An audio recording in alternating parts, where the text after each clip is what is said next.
กำไรก็เอาให้มันเหมาะสมเนาะแฮงว่าสิไปต่อหรือบ่จังได๋วะหือ เดี๋ยวอ่านคอมเมนต์ก่อนอ่านแชตก่อนทุกคนเนาะตั้งใจแฮงว่าสิไปต่อหรือพอจำนี้อาจารย์เดี๋ยวพอให้อาจารย์มื้อนี้ฮะติลบไปจักเรียนละ4เหรียญอาจารย์โอ้ยบ่ยาก4เหรียญไม้เดียวกลับมาได้แน่นอนงบน้อยอาจารย์งบน้อยยุ่งเลยเนาะบาดนี้ถ้ามีงบน้อยกว่า4เหรียญน่ะยุ่งเลยเนาะ2-3เหรียญโอเคทุกคนเนาะมาเดี๋ยวมาเบิ่งกวยเทศเป็นกรณีศึกษาเด้อเนาะก็ทุกรอบทุกๆมีตติงเนาะข้อยก็ได้เน้นย้ำเป็นประจำเนาะสำหรับทุกคนที่เข้ามาร่วมให้เข้ามาเบิ่งกวยเทศเป็นกรณีศึกษาเนาะให้เบิ่งก่อนเนาะว่าข้อยใช้เทคนิคใด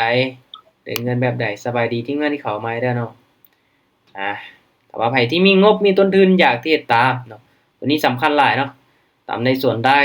เนาะอยากที่จะตามข้อยแท้ๆก็ต้องยอมรับความเสี่ยงให้ได้เนาะเพราะว่าทุกอย่างมันอยู่บนพื้นฐานการวิเคราะห์เนาะข้อยเองก็มาเทศสดๆให้ทุกคนเบิ่งเนาะได้เสียก็เดี๋ยวเฮามาเบิ่งนำกันข้อยก็วิเคราะห์สุดความสามารถเนาะก็แน่นอนบ่มีไผฮู้อนาคตตัวเนาะทุกอย่างก็อยู่บนพื้นฐานการวิเคราะห์คือว่าหั้นแหละเนาะโอเคตามในส่วนได้ทุกคนเนาะบริหารต้นทุนของตัวเองเนาะบางคนนี่ต้นทุนน้อยเนาะกำไรแบบ2-300เนาะ4-500ของต้นทุนเลยเนาะถามว่าเฮ็ดได้บ่มันก็เฮ็ดได้เนาะแต่ว่าความเสี่ยงมันสูงเด้อทุกคนเด้อเน้นในการบริหารต้นทุนเนาะหรือว่าเดินเงินให้เป็นระเบียบบริหารให้ได้หลายไม้เนาะค่อยๆออกออเดอร์ไม้ละน้อยเนาะบ่จำเป็นต้องคูณเงินบ่จำเป็นต้องall in อิหยังหลายเนาะคูณเงินใส่ไม้ใหญ่อย่างเดียวนี่โอ้บ่ได้ทุกคนเนาะโอเคทุกคนเนาะออเดอร์ต่อไปจะเป็นออเดอร์แรกเด้อสำหรับวันนี้เนาะข้อยก็ตั้งเป้าหมายประมาณ10-20%เนาะ10-20%ของต้นทุน400เหรียญเนาะ10%ก็40เหรียญ20%ก็ประมาณ80เหรียญเนาะถ้าได้10ระหว่าง10บ่20บ่อันนี้ค่อยพอใจแล้วเนาะอันนี้คือเป้าหมายของเราชัดเจนเนาะแต่ละรอบข้อยก็เอางบมาน้อยมาหลายแตกต่างกันเนาะตรงใดที่เฮาวิเคราะห์ได้เนาะกราฟงามเฮาก็เอาต้นทุนหลายแน่ไปไม้ใหญ่แน่เนาะตรงไหนที่กราฟบ่งามก็ไปไม้น้อยๆเอาเนาะโอเคทุกคนเนาะมาออเดอร์นี้จะเป็นออเดอร์แรกเนาะข้อยจะไปออเดอร์ละ11เหรียญซะเนาะมาไม้ละ11เหรียญเนาะมาเบิ่งนำกันทุกคนแท่งเทียนลอท่านี้เลยเนาะเฮามาเบิ่งแท่งเทียนลอท่าตัวนี้เด้อเนาะกราฟ BTC เนาะถ้ามันเป็นแท่งเทียนแดงจังซี่ทุกคนเนาะบ่มีหยังเปลี่ยนแปลงเด้อข้อยจะเข้าไปที่ออเดอร์ซื้อเด้อมาตามซื้อเลยออเดอร์แรกมาเดี๋ยวมาเบิ่งนำกันเนาะถ้ามันเป็นแนวโน้มขาขึ้นเนาะมันจะพักตัวแล้วก็ขึ้นไปต่อเนาะแต่ก็มาเบิ่งนำกันเนาะออเดอร์นี้ว่ามันจะขึ้นไปได้บ่แต่ที่ผ่านมาเนาะที่ผ่านมานี่มันจะลงมา2แดงเนาะเห็นบ่ตัวนี้ขึ้นไปแล้วก็3เส้นเขียวลงมาแดงตัวนี้คือกันเป๊ะเลยเนาะโอ้อุตส่าห์เข้าตามเน็ตวอลุ่มเนาะออเดอร์นี้เห็นว่าเน็ตวอลุ่มสีลงมาเนาะก็เลยเข้าไปที่ออเดอร์ซื้อลองเบิ่งโอ้ลงมาแดงยาวสิลูกขึ้นไปติทุกคนเนาะมันอยากเกินดิบ่โอเคบ่เป็นหยังเนาะแสดงว่าบ่เป็นขาขึ้นเนาะอาจจะพักตัวลงมาอาจจะเป็นไซด์เวย์หลายกว่าเนาะเข้าตามเน็ตวอลุ่มออเดอร์แรกพลาดไปทุกคนเนาะเห็นบ่คูณเงินไปเนาะจาก11เป็น22เนาะมาเดี๋ยวมาเบิ่งดีๆทุกคนเนาะแท่งนี้โอเคทุกคนเนาะถ้าว่าบ่มีหยังเปลี่ยนแปลงออเดอร์นี้เด้อค่อยจะตามซื้ออีกไหมมา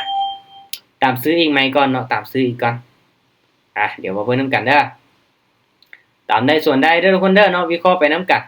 เดี๋ยวมาเบิ่งนำกันเนาะออเดอร์นี้ว่ามันสิเป็นเขียวได้บ่ ก็ตามแนวส่วนแน่นี่แหละทุกคนเนาะสำหรับเทคนิคหรือว่าอินดิเคเตอร์ตัวใดตัวหนึ่งเนาะหลักๆให้เบิ่งแนวโน้มทุกคนเนาะเบิ่งแนวโน้มดีๆถ้าเป็นขาขึ้นนี่เฮาตามซื้ออย่างเดียวเลยเนาะ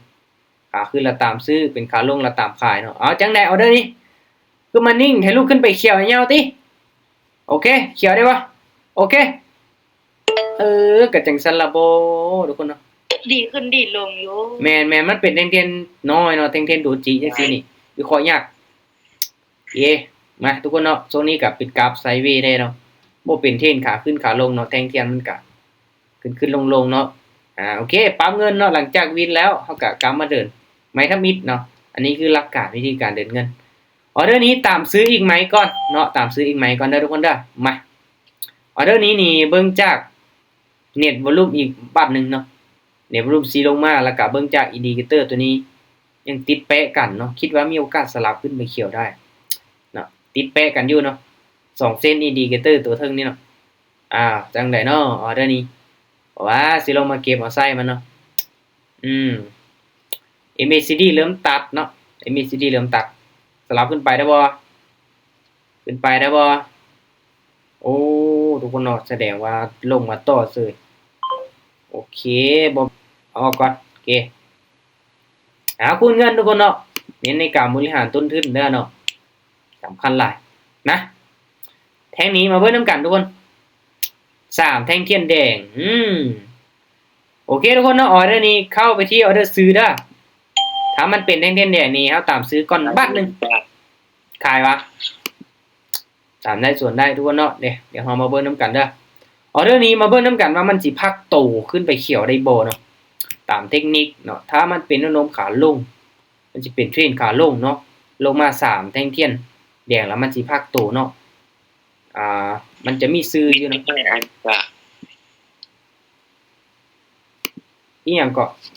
ลืมฟังเมื่อกี้นี้ว่าไอ้วินมาจากไหนล่ะวินมา2ไม้นี้แหละเนาะพลาดไป2วิน2เอาเงินบ่เด้งนะวันนี้เนาะ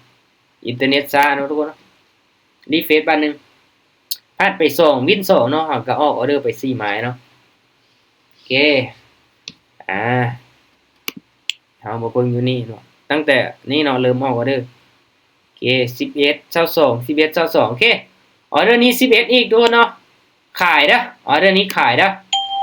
เข้าไปที่ออเดอร์ขายเด้อมาออเดอร์นี้นี่ถ้าว่ามันบ่ทะลุ2เส้นตัวนี้ขึ้นไปเนาะมีโอกาสสลับลงมาสูงเลยเนาะก็เลยตัดสินใจขายเนาะแล้วก็เบิ่งจาก MACD เนาะวอลุ่มยังเป็นแดงเนาะเส้นมันตัดเป็นแนวโน้มขาลงเนาะออเดอร์นี้ก็เลยขายเนาะมาเดี๋ยวมาเบิ่งนำกันส่วนหลายค่อยจะเอิ้นประมาณ5วิสุดท้ายทุกคนเนาะ5วิสุดท้ายถ้าเอิ้นไวเกินไปตลาดมันก็มีการเปลี่ยนแปลงบ่ให้กาย5วิสุดท้ายโอเคออเดอร์นี้งามๆเลยนี่เอาแหละทุกคนเงินมันคือบ่เด้งว่ะมันต้องเสียงปลิ้งปลิ้งเนาะมันจังมีกำลังใจเนี่ยอันนี้เสียงเงียบติ๊บเนาะบ่ได้โอเคทุกคนเนาะกำไรมา30เหรียญแล้วปรับเงินเนาะกำมาเดือน11คือเก่าเรื่องนี้ทุกคนมาเบิ่งนำกันเด้อโอเคเนาะค่อยจะตามขายอีกบ้านนึงตามขายอีกออเดอร์นี้นี่ถ้าว่ามันขึ้นไปสูงอีกจะน้อยค่อยจะตามซื้อเนาะแต่ว่ามันอยู่โซนกลางๆนี่ก็เลยตามขายเนาะออเดอร์นี้ตามประสบการณ์50ปีเบิ่งจากแท่งเทียนย้อนหลังมันแน่นอนทุกคนเนาะโอเคมาลุ้นมาเริ่มกันโอ้บ่มีปัญหาละติแทงนี้เนาะบ่มีปัญหาละตินี่บ่ว่าสิจวดขึ้นไปเขียวนี่ยุ่งอีกได้เนาะปิดแดงงามๆลูกออเดอร์นี้นี่กระจังซันละบ่ทุกคนเนาะสวยงามนี่ตอนนี้กำไร40เหรียญแล้วทุกคนเห็นบ่การที่เฮาตั้งเป้าหมายเนาะเอากำไรน้อยๆนี่เฮาเทรดนี่ได้ลดเนาะได้ตามเป้านี่ได้ลดเนาะแต่เฮานี่บ่หยุดได้เฮาอยากไปต่อเด้เนาะความโลภเนาะทุกคนเนาะคือว่าเนาะแต่ว่าเฮาต้องมีขีดจำกัดเด้อคนโลภแบบมีขีดจำกัดมาค่อยจะไปอีกเนาะค่อยจะไปอีกเอาให้มันได้จากซาวเนาะออเดอร์นี้ทุกคนซื้อเด้อตามซื้อเด้อออเดอร์นี้ซื้อเด้อซื้อเอาจาก20%เด้อบาทนี้เด้อทุกคนเด้อเนาะ20%ของต้นทุนเนาะประมาณ80เนาะ80โอ้ออเดอร์นี้คือโอ้ทุกคนเนาะโอ้ลืมเบิ่งเว้ยสังเกตแต่แท่งเทียนเนาะรอท่าตัวนี้เนาะถ้ามันเป็น2แดงค่อยว่ามันต้องขึ้นไปเขียวได้แต่เบิ่งจากเส้นตัวนี้ตัดลงมาเนาะจังได๋ลูกเขียวบ่เขียวดิเก่งนะเขียวได้บ่จวดลูกจวดอีกหน่อยนึงปึ๊บโอ้โหของแท้ว่ะทุกคนเนาะโอ้คักปัก100โอ้ทุกคนเนาะตอนนี้เฮาได้4ไม่ติดแล้วได้สิได้5ไม่ติดบ่สิได้เปิดกล้องของขวัญบ่มาทุกคนเนาะถ้าได้ไหมนี่มันจะได้เปิดกล้องของขวัญเลยมื้อนี้มั่นใจสุดออเดอร์นี้จังได๋กะวินมาเป็นโนมขาลงทุกคนเนาะขึ้นมาพักโต2เขียวจังซี่ลงมาแดงงามๆเลยแท่งนี้เนาะมาเป็นออเดอร์ที่5เนาะถ้าเฮาวินเนาะจะได้5ไม่ติดเนาะ โอ้ทุกคนเนาะจังได๋ก็วินแล้วไหมประสบการณ์50ปีจังได๋ก็วินยาวจังไดทุกคนโอ้งามๆเลยออเดอร์นี้ป๊าเถอะสวยงามทุกคนจังไดมีคนกล้าออกตามบ่ก็จังซั่นล่ะบ่ทุกคนเนาะกดขายกันจวดลงมาโลดโอ้คักๆๆโอ้ห้าไม่ติดแล้วทุกคนเนาะมื้อนี้เฮาสิได้เปิดกล่องของขวัญแน่นอนเนาะสิได้เปิดกล่องของขวัญแน่นอนแหละเบิ่งทรงนี่นะไปกันต่ออีกทุกคนเนาะยังบ่ฮอดเป้าเนาะเป้าอยู่ที่80เนาะมาไผได้ตามเป้าละพักเด้อทุกคนเด้อเนาะออเดอร์นี้ทุกคนเนาะถ้าว่าบ่มีหยังเปลี่ยนแปลงตามขายอีกไหมมาตามขายอีกก่อนเนาะมันเป็นแท่งเทียนเขียวขึ้นมาใกล้แท่งเทียนแดงแบบก้ำกึ่งกันเลยเนาะถ้าเป็นแนวโน้มขาลงเนาะมันอาจจะสลับลงมาแดงได้เนาะเพราะว่าเบิ่งจากอินดิเคเตอร์ตัวนี้ก็ยังตัดเนาะยังขนาดก็ลงมาอยู่มาลุ้นมานำกันเอาเจ้า6ไม่ติดดูอ่ามาลุ้นมานำกันทุกคนว่ามันสลับลงมาแดงได้บ่บ่ว่าลูกจวดลงมาจวดลงมาจวดลงมามันคือนิ่งกิ๊บแต่ละมันโอ้ทะลุเส้นตัวนี้ขึ้นไปเรียบร้อยทุกคนเนาะไม่ได้แต่5ไม่ติดบ่ได้6ไม้ซำเนาะอย่างน้อยก็6ไม้7ไม้ก็ยังโอเคออเดอร์นี้นี่เมื่อกี้นี้เนาะก็คือเว้าเนาะถ้ามันขึ้นมาสูงเนาะ MACD ปรับลงโอเคเอาคูณเงินมาตอนท้ายเขาจะมีกิจกรรมแจกเด้อทุกคนเด้อเนาะเปิดกล่องของขวัญให้ทุกคนทายเนาะ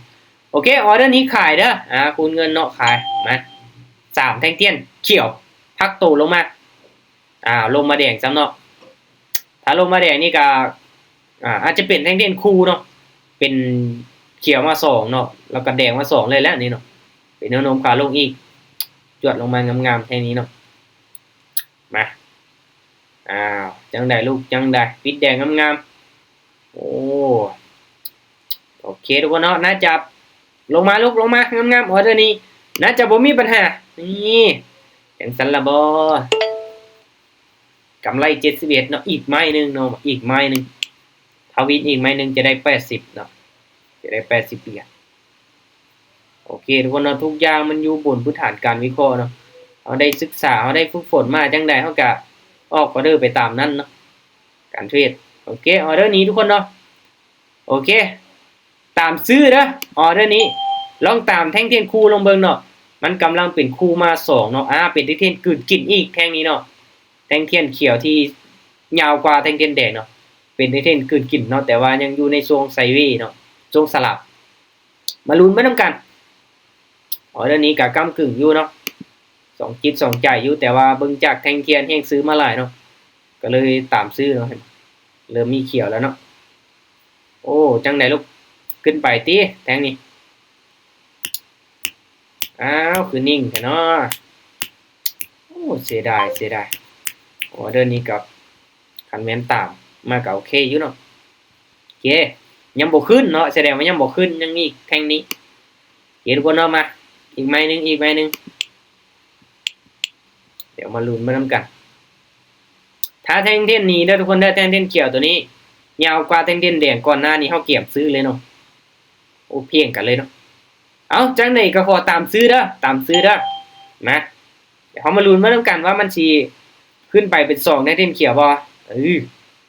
เนาะเบิ่งจาก MACD เด้อทุกคนเด้อเนาะเริ่มเป็นเขียวแล้วเนาะเริ่มปรับตัวขึ้นไปแล้วเนาะมาลุ้นมานำกันเพราะว่ามันก็สลับมาหลายแล้วมันก็เป็นไซด์เวย์มาหลายแล้วเนาะโอ้งามๆเลยตีลังกาวิดเลยแหละว่าเด้อตามเป้าเลยทุกคนเนาะมาลุ้นมานำกัน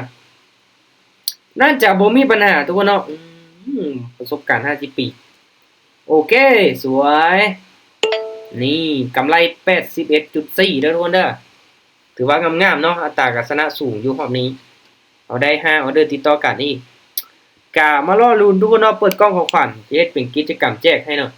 เดี๋ยวรีเฟรชก่อนเนาะว่ามันสิมาแล้วบ่โอเค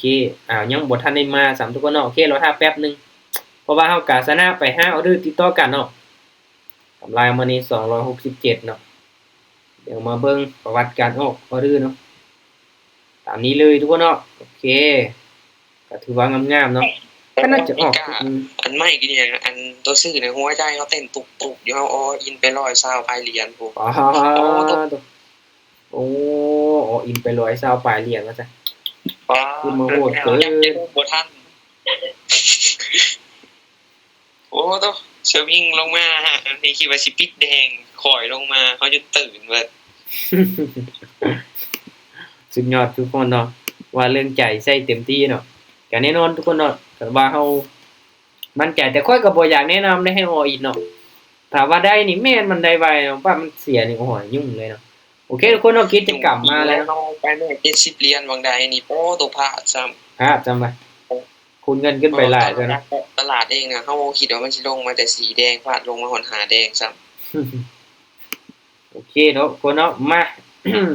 ของกะบ่ดังจังแม่นโอเคทุกคนเนาะทุกคนเข้ามาร่วมเนาะโอ้49คนเนาะให้ทุกคนทายคำตอบมาเด้อเนาะว่าค่อยเปิดกล่องของฝันนี้ จะได้จักเหรียญเนาะถ้าว่าไผที่ได้เข้าร่วมมีตติ้งก็ค่อยเป็นประจำจะฮู้เนาะคนหนึง1คำตอบเด้อกติกาเนาะคนหนึง1คำตอบพิมพ์มาให้ถึกเป๊ะๆเนาะไผที่จำหม่านเนาะค่อยจะแจกให้เลย ไม้ละ10เหรียญ บ่ฮู้และข้อยก็บ่ฮู้ว่าเท่าใดเนาะ ในกล่องของขวัญมื้อเช้านี้เขาได้แต่12จำ8ลองทายมาเบิ่งบางทีมันออกมา12จำ8ก็มีเนาะ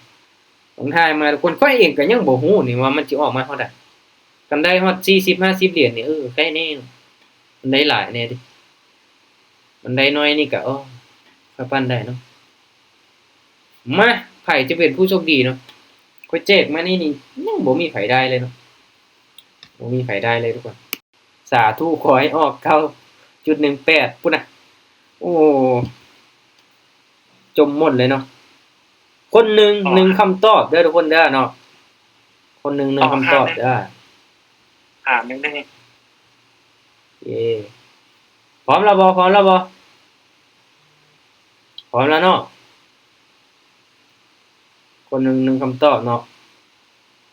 หลังจุดมีจักโตตอบให้มันถึกเนาะทุกคนเนาะโอเคเดี๋ยวค่อยเบิ่งก่อนเนาะน่าจะพิมพ์มาหลายคนเติมเนาะโอ้ทีมงานก็เข้ามาร่วมหลายเติม เบิ่เลยเบิ่ละ โอเค